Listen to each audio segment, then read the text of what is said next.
এমএসএইচ study চ্যানেলে তোমাদের স্বাগতম। আজকে আমরা ক্লাস 7-এর নিজে করি 1-এর 2-এর 1 থেকে 5 নম্বর দাগ অঙ্কগুলো করব। Page number 7। 1 নম্বর অঙ্কটি দেখো, একটি চাকা 55 বার ঘুরে 77 মিটার পথ যায়, তবে 98 মিটার পথ যেতে ওই চাকা কতবার ঘুরবে হিসাব করি। দেখো এখানে 55 বারে ঘুরে 77 মিটার পথ যায়, তো আমাদের 98 মিটার পথ যেতে কতটা কতবার ঘুরে সেটা বের করতে হবে। তো আমরা লিখি গণিতের ভাষার সমস্যাটি হলো, দেখো 1 নম্বর অঙ্কটি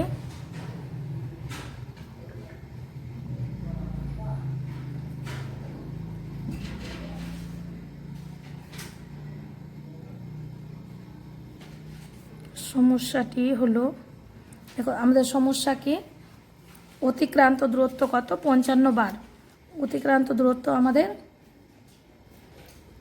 দেখো অতিক্রান্ত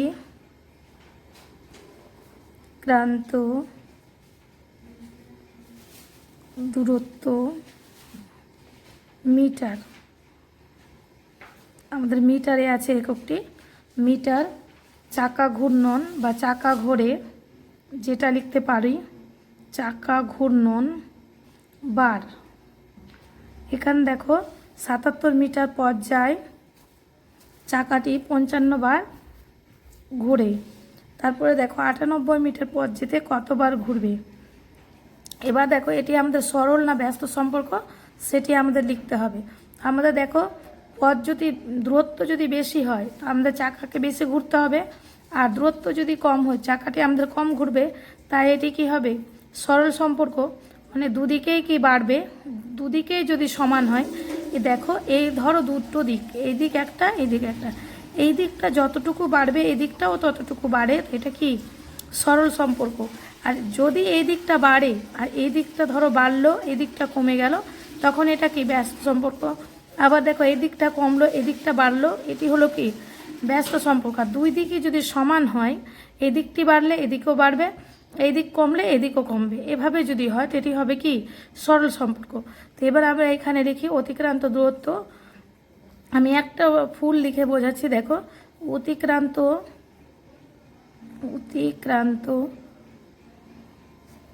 দূরত্ব বেশি হলে চাকাটি বেশি ঘোরে, আবার অতিক্রান্ত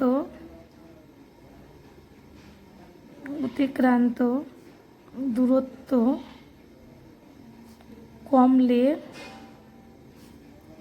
চাকাটি কম ঘুরবে। তাই এটি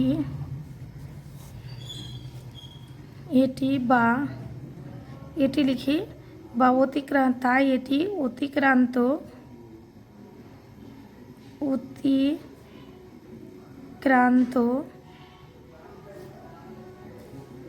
দূরত্ব এর সঙ্গে চাকা ঘোরার সরল সম্পর্ক রয়েছে। কেন দেখো আমাদের দেখো এই দিকটি বাড়লো তো এদিকটিও বাড়ছে, এই দিকটি যদি কমে তো এদিকটিও কমবে। দেখো 77 মিটার পথ যেতে 55 বার ঘুরেছে, 98 মিটার পথ যেতে নিশ্চয়ই আমাদের বেশি ঘুরবে। তো আমরা এবার লিখি সমাধানটা করি। দেখো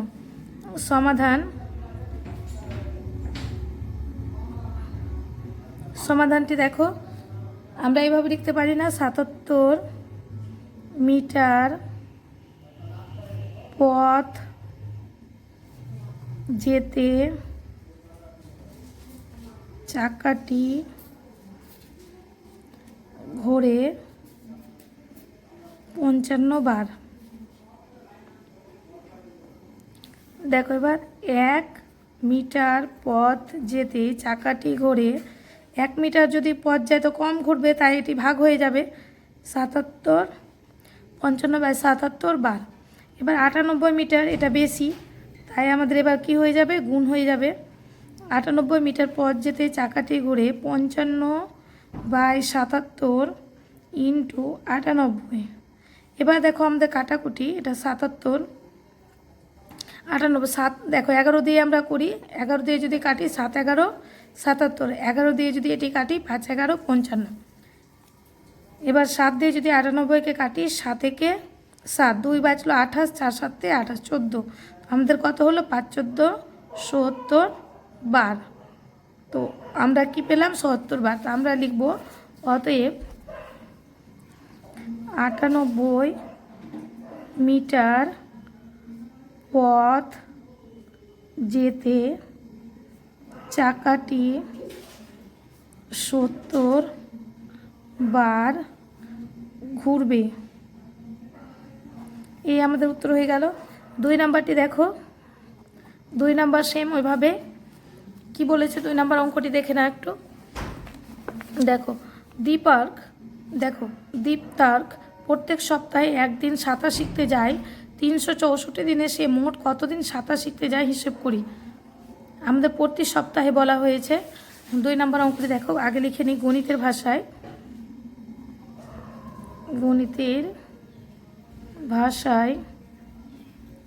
সমস্যাটি হলো, গণিতের ভাষা আমাদের সমস্যাটি কি, সমস্যাটি হচ্ছে দেখো মোট দিন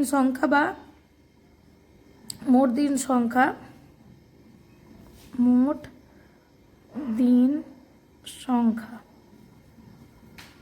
তারপরে দেখো সাঁতার শেখার দিন সংখ্যা। এখানে দেখো 1 সপ্তাহ মানে কত দিন, 7 দিন। তা আমরা লিখবো দেখো 1 সপ্তাহ সমান 7 দিন। এবার দেখো 7 দিনে কদিন যায় সাঁতার শিখতে, 1 দিন। তা আমাদের কত বলেছে এখানে, 364 দিনে কতবার যায়। তো আমরা লিখতে পারি দেখো এটি কি সম্পর্ক, 7 দিনে যদি 1 দিন যায় 364 দিনে নিশ্চয়ই বাড়বে। তো কম দিন গেলে কম দিন হচ্ছে, বেশি দিন গেলে বেশি দিন হচ্ছে। তো আমাদের কি হলো, এটি সরল সম্পর্ক। তো আমরা এইভাবে আর পুরো লিখছি না, মানে এভাবে অনেকটি লেখা হয়ে যাচ্ছে, আমরা শুধু লিখে দিব কি সম্পর্ক। তো আমরা লিখে দিই এটি মোট দিন সংখ্যার সঙ্গে সাঁতার শেখার দিনের সম্পর্ক সরল সম্পর্ক রয়েছে। বুঝতে পারলে অবশ্যই তোমরা বুঝতে পারবে, আমি যেভাবে করছি দেখো। এবার আমরা কি লিখবো, 7 দিনে সাঁতার শিখতে যাই 1 দিন। অতএব আমরা লিখবো 7 দিনে সাঁতার শিখতে যাই 1 দিন। 1 দিনে কদিন যাবে, কমে যাবে। তো আমাদের 1 দিন যদি হয় তো ভাগে চলে আসবে, এই ভাগে চলে এলো। বা 364 দিনে সাঁতার শিখতে যায় দেখো 1/7 ইন্টু 364 দিন, কাটাকুটি করলে 5 7 একে 7, 5 7 35, 1 বাঁচলো 14, 7 দুগুণে 14 মানে 52 দিন, আমাদের 52 দিন। এবার দেখো তোমরা যদি এটি কাটাকাটি না করতে পারো ভাগ করেও দেখতে পারো। দেখো এবার আমরা লিখে নিই মোট কতদিন সাঁতার শিখতে যাও। অতএব লিখে দিই আমরা মোট 52 দিন সাঁতার শিখতে যাই। এবার আমরা 3 নম্বর অঙ্কটি করছি। দেখো 3 নম্বর অঙ্কতে কি বলা হয়েছে দেখে নাও। এখানে বলেছে দেখো কবিতার 120টি কাগজের প্রয়োজন, প্রত্যেক দিস্তায় 24টি কাগজ আছে, কবিতা কত দিস্তা কাগজ কিনবে? দেখো বলেছে প্রত্যেক কবিতা 120টি কাগজের প্রয়োজন, প্রত্যেক দিস্তায় 24টি, মানে এক দিস্তায় কটি লাগছে? 24টি। তো 120টি কাগজে কত দিস্তা হবে আমাদের এটি বের করতে হবে। তো দেখো কিভাবে আমরা বের করব। 3 নম্বর অঙ্কটি দেখে নাও। গণিতের ভাষায় প্রথমে আমরা লিখব, এটি গণিতের ভাষায় সমস্যাটি হলো, গণিতের ভাষার সমস্যাটি দেখো আমাদের কি বলেছে, কাগজের সংখ্যা দেখো, কাগজ সংখ্যাটি আমাদের ব্র্যাকেটে টি লিখতে হবে। তারপরে দেখো দিস্তা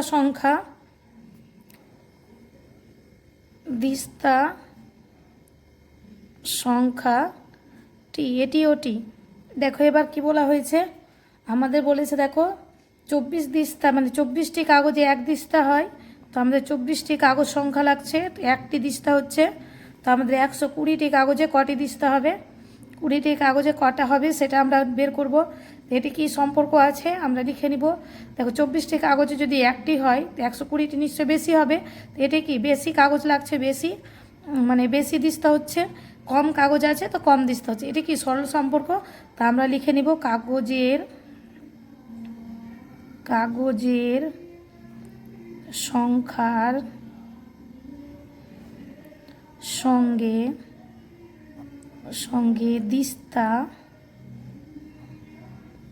দিস্তার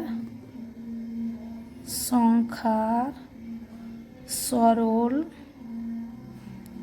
সম্পর্কে আছে। এবার আমরা লিখতে পারি 24টি কাগজে দিস্তা সংখ্যা হয় একটি, বা একটি দিস্তা সংখ্যা হয় একটি। তো আমরা লিখে নিই, দেখো কাগজ সংখ্যা ও দিস্তা সংখ্যার মধ্যে সরল সম্পর্ক হয়ে গেছে।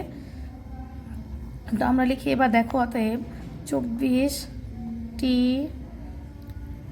কাগজে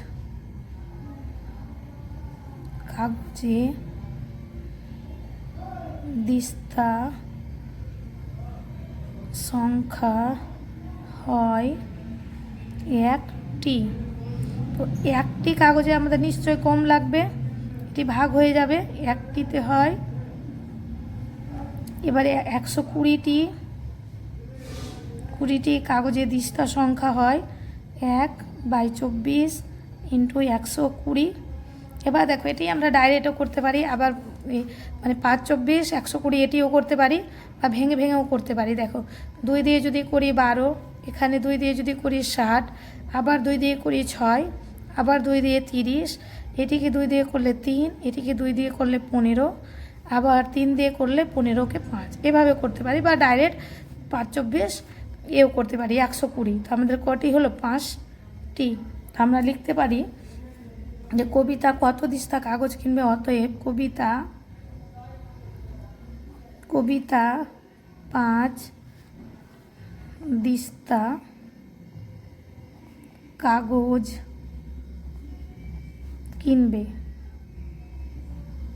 দেখো বই লেখা যদি না বুঝতে পারো, আমরা এখান থেকে দেখে লিখেছি, দেখো কবিতা কতর জায়গায় উত্তরটি বসিয়েছি, দিয়ে দেখো কবিতা 5 দিস্তা কাগজ কিনবে, এই কথাটি আমরা বই দেখেই লিখেছি। তোমরা হয়তো ভাববে যে কোথা থেকে লিখেছে, তোমরা এখান থেকে বুঝে নেবে। দেখো 4 নম্বর অঙ্কটি দেখো, 4 নম্বর অঙ্কটিতে কি বলেছে দেখে নাও। 1 ডজন ডিমের দাম 48 টাকা হলে 32টি ডিমের দাম কত? প্রথমে আমাদেরকে এই জায়গায় জানতে হবে 1 ডজন মানে কটি ডিম, 12টি ডিম, 12টি ডিমের দাম 48 টাকা হলে 32টি ডিমের দাম কত। তো সেম আমাদের ওইভাবে, তা আমরা লিখে নিই। প্রথমে গণিতের ভাষার সমস্যাটি হলো, গণিতের ভাষায় সমস্যাটি হলো, কি হবে আমাদের গণিতের ভাষার সমস্যাটি। দেখো প্রথমে আমরা কি লিখব, ডিমের সংখ্যাটি, দেখো ডিমের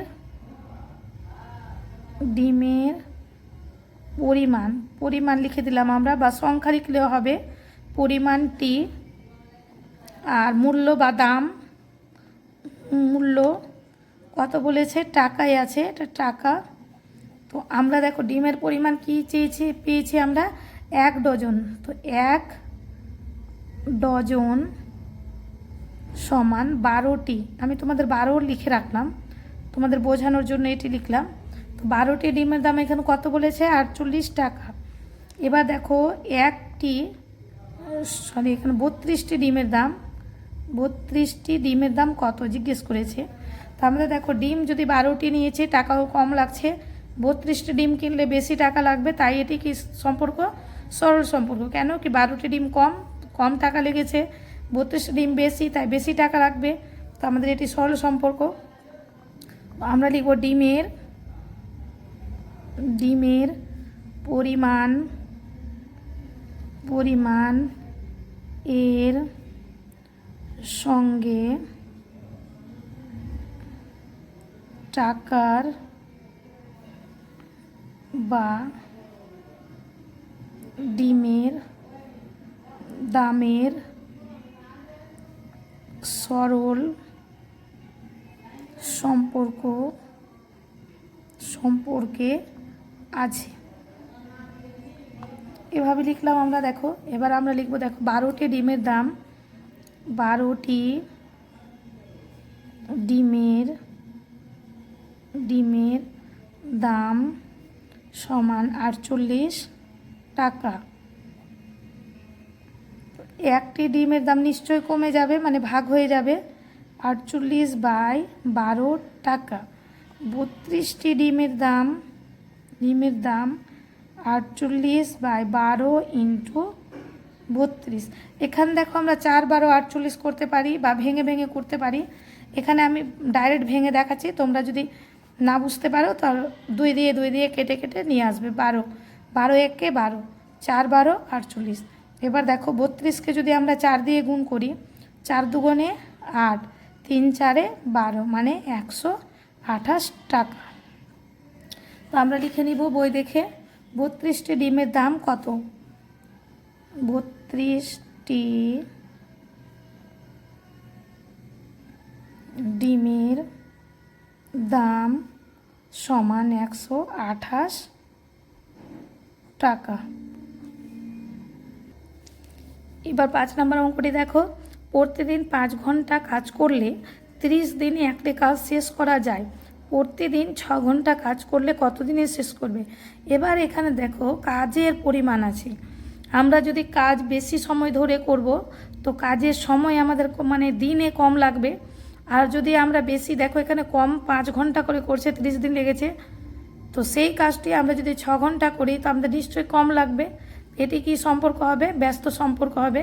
কেন কি একদিকে বাড়লে একদিকে কমে যাবে, 5 ঘন্টার জায়গায় 6 ঘন্টা করলে দিনের পরিমাণ কি হয়ে যাবে, কমে যাবে, তাই এটি ব্যস্ত সম্পর্ক হবে।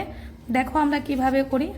গণিতের ভাষা সমস্যাটি হলো, প্রথমে লিখব আমরা গণিতের ভাষায় সমস্যাটি হলো, দেখো কি হচ্ছে, প্রতিদিন কাজের সময়,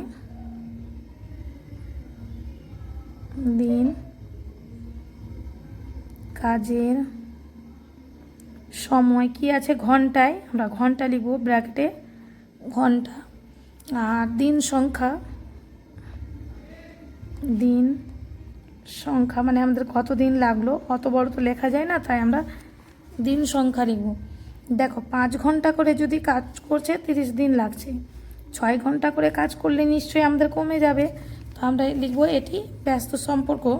তো প্রতিদিন, এটি আমরা লিখি একটু, প্রতিদিন কাজের সময়ের সঙ্গে দিন সংখ্যার